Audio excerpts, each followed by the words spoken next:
иә, түсімде Сафа Маруадан Қағбаға келе жатырмын. Ол түсте менің 13 апрель күні көрген түсім ғой, дүйсенбі күні. Ораза болатын өзім. Менің таң қалғаным қазіргі көрінісі де Қағбаның. Қағбаның қазір суретін көріп тұрмын, сыртында қоршау тұр. Сол қоршау тұрды. Сол қоршауға келіп тірелдім. Бір адам жоқ. Bir kez ана қоршаудың бір несі өзінен өзі бүйтіп ашылды. Ішке кір деген сияқты. Қоршаудан ішке өттім.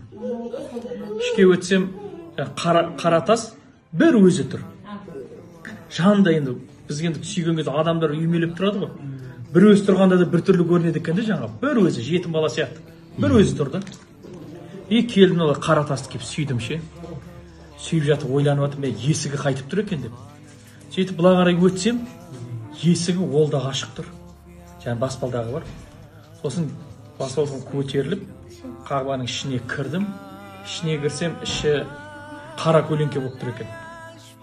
Ортасына тұрып 2 рәкат намаз оқыдым. Намаз оқып дұға қылдым.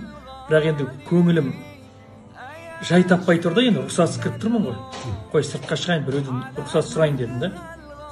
Енді Қағбадан сыртқа шықтым. Қоршаудан шықтым.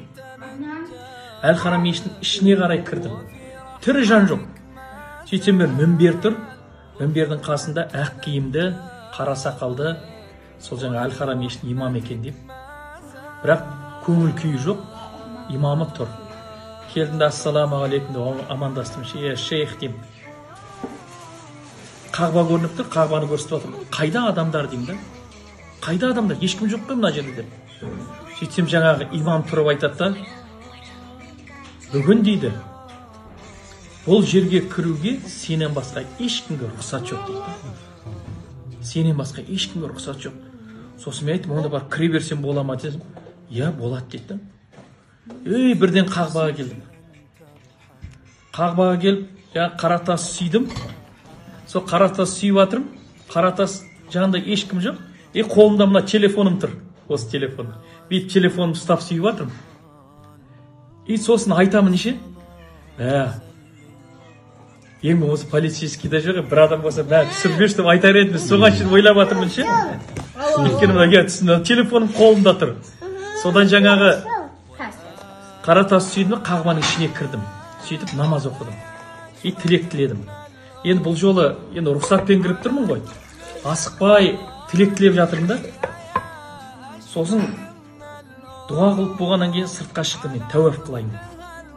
Тәуап қылайын сыртқа шықсам, алыстау жерде 3 адам алыстан тәуап қылып жүрді.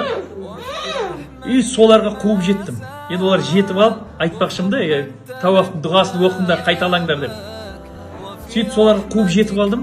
Сөйтсем бір 60-тан асқан кісі екен, қасындағы 2 баласы бір 20-25-тердегі. Енді мен де жетіп қалдым.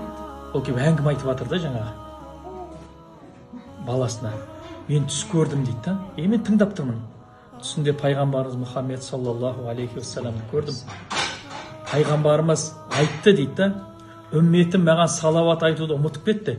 Егер көбірек салауат айтқандағы мына пәле келмес еді деп. Көбірек салауат айтқанда мына пәле келмес еді деп. Бір кезде мен де тыңдап келе жатырмын. Бір кезде ойлап жатып, біз шынында да пайғамбарымызға салауат айтуды ұмыттық қой деймін да.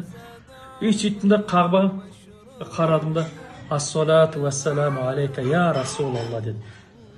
Осы сөзді айтып едім, бір кезде жүректе болады ғой пайғамбарға деген бір сағыныш. Ассалату вассаламу алейка я Расулалла деп, уже жүрегім сый бастады бір кезде.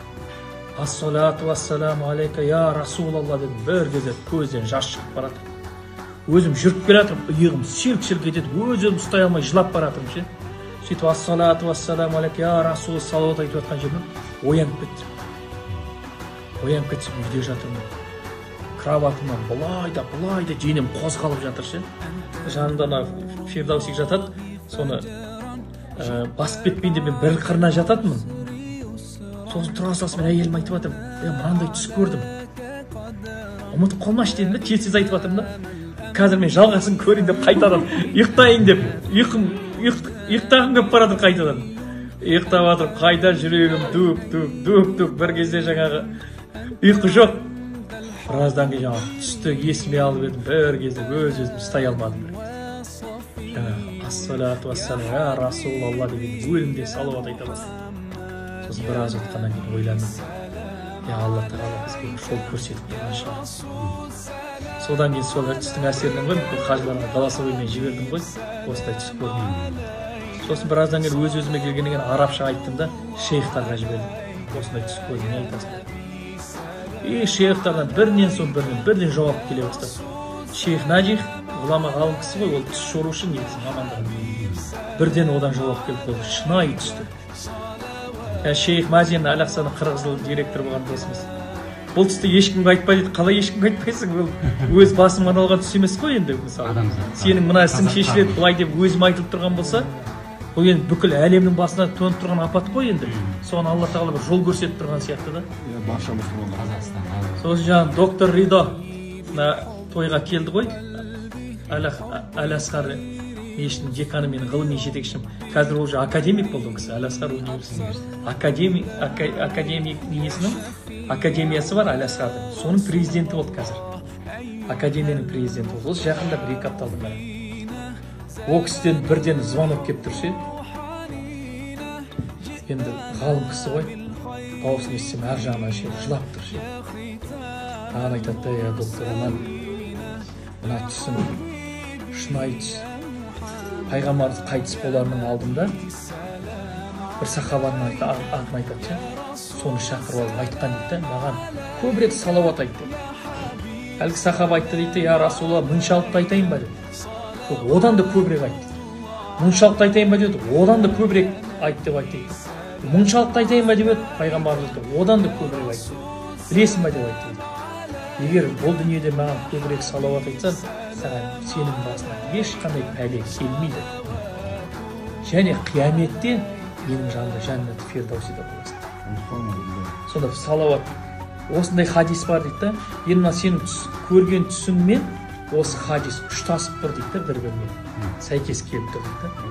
Сөйтіп жаңағы доктор Ридо, сондай доктор Ато ғылыми жетекші. Сондай сөздер айтқаннан кейін өзімде шын жүрегіме қуанып кеттім да. Сосын бүкіл қажыларға енді хабар беріп тастадым ғой, салауатты көбірек айтайық деп.